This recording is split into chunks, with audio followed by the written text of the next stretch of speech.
Testing on. Testing. Testing. Well, it finally happened. Hazbin Hotel Season 2 is around the corner and the Season 2 trailer just dropped. And now I'm gonna analyze it, possibly overanalyze it. Let's go. Okay, so first thing we see is the new upgraded hotel. A very big glow up, to be honest. Now, one thing I noticed, there's a shit ton of people right in front of it, which probably means that she's getting a shit ton of guests too. Now, next thing we see is Charlie and Vaggie. There's not much to say here, I guess. But then next thing we see is the clock tower. It got hit by a giant laser beam, which seems to be from angelic technology, if I'm not mistaken.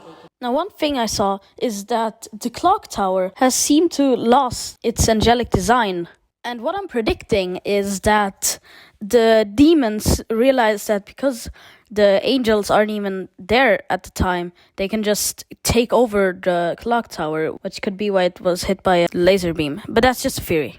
One of the next things we see is Lucifer, but something that's different about him is that he now has a tail, which I don't remember him having, and you can see eyes. Now, I thought that this was his lower set of wings, but I realized there already was 6 wings, so it has to be something different. Next thing we see is Vox and Angel Dust.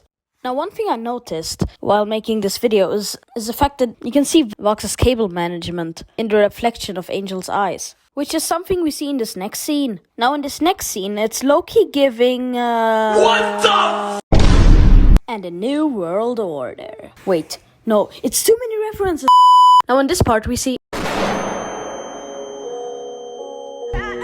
Next, we see a bunch of different clips, which has some really cool stuff, not gonna lie. Next, we see Vox talking about some breaking news. Now, one thing I noticed here is that the flash on Vox's face shows a V, which is kind of cool. And then there's the release date, which I can't lie, which is pretty solid, I can't lie.